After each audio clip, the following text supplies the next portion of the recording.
OBC आरक्षण को लेकर अखिलेश यादव का बड़ा बयान आया। ओबीसी आरक्षण खत्म करना चाहती है बीजेपी, ये अखिलेश यादव का कहना है। पिछड़ों का हक छीनने में लगी हुई है बीजेपी। अखिलेश यादव ने सीधे तौर पर भारतीय जनता पार्टी पर यह आरोप लगाया है। उनका यह कहना है कि ओबीसी आरक्षण को खत्म करना चाहती है बीजेपी की सरकार। साथ ही उन्होंने कहा कि पिछड़ों का हक छीनने की कोशिश की जा रही है बीजेपी की तरफ से।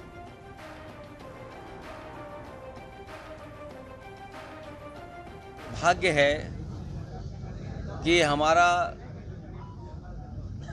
पिछड़ों का हक छीना जा रहा है, और ये केवल पिछड़ों का हक नहीं छीना जा रहा है। भारतीय जनता पार्टी सत्ता में रही तो जो बाबा साहब भीमराव अम्बेडकर जी ने अधिकार दिए हैं, उन अधिकारों को धीरे धीरे छीन लिया जाएगा। अभी कुछ चीजें दिखाई दे रही हैं। ये लोगों को हर रोज जरूरत पड़ने वाली लॉन्ड्री बिजनेस शुरू करके महीने का 3 लाख फायदा बनाते हैं। आपको करना है तो फ्रीडम ऐप को अभी डाउनलोड कीजिए।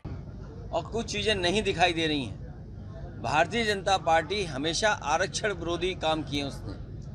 भारतीय जनता पार्टी आरक्षण विरोधी है, पिछड़ा विरोधी है, दलित विरोधी है। इन्हें संविधान की किसी भी व्यवस्था से कोई मतलब नहीं है। जो बाबा साहब भीमराव अम्बेडकर जी ने अधिकार दिए थे, उन अधिकारों को धीरे धीरे भारतीय जनता पार्टी छीनना चाहती है। और जितने भी उनमें पिछड़े नेता हैं, वो सब मुंह बंद करके बैठे हुए हैं। उधर शिवपाल यादव ने भी ट्वीट कर फैसले पर विरोध दर्ज कराया। उन्होंने लिखा कि उत्तर प्रदेश निकाय चुनाव में ओबीसी आरक्षण की समाप्ति का फैसला दुर्भाग्यपूर्ण है। सामाजिक न्याय की लड़ाई को इतनी आसानी से कमजोर होने नहीं दिया जा सकता है। आरक्षण पाने के लिए जितना बड़ा आंदोलन करना पड़ा था, उससे बड़ा आंदोलन इसे बचाने के लिए करना पड़ेगा। कार्यकर्ता तैयार रहें।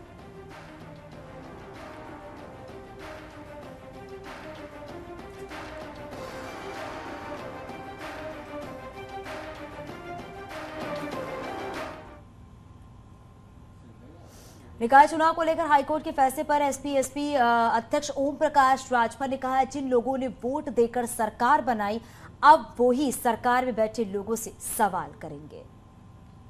कोर्ट ने फैसला दिया है तो हाई कोर्ट ही सर्वोपरि नहीं है, लोकसभा विधानसभा सर्वोपरि है ना। और बाबा साहब डॉक्टर अम्बेडकर ने जो संविधान में व्यवस्था दिया है, 27% रिजर्वेशन पिछड़ों को, 22.5% शेड्यूल कास्ट शेड्यूल ट्राइब्स को, 10% आरक्षण सामान्य गरीब वर्ग, तो आरक्षण लागू होगा।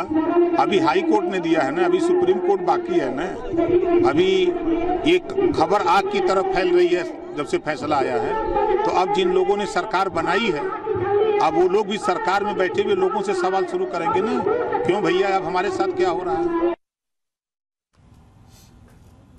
निकाय चुनाव मामले मायावती का ट्वीट भी सामने आया। हाईकोर्ट का फैसला सरकार की मंशा बताता है, बीजेपी की सोच आरक्षण विरोधी है, ये मायावती का कहना है। और ट्वीट भी किया गया है, ओबीसी समाज बीजेपी को सजा देगा, ये भी मायावती की तरफ से कहना है। और ये ट्वीट के जरिए उन्होंने क्या कुछ लिखा, ये भी आपको बताते हैं। यूपी में बहुप्रतीक्षित निकाय चुनाव में अन्य पिछड़ा वर्ग को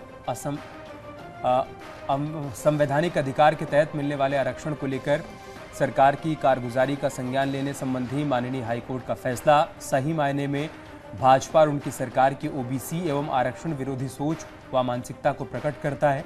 यूपी सरकार को माननीय सुप्रीम कोर्ट के निर्देश का पूरी निष्ठा और ईमानदारी से अनुपालन करते हुए ट्रिपल टेस्ट द्वारा ओबीसी आरक्षण की व्यवस्था को समय से निर्धारित करके चुनाव की प्रक्रिया को अंतिम रूप दिया जाना था, जो सही से नहीं हुआ। इस गलती की सजा ओबीसी समाज बीजेपी को जरूर देगा।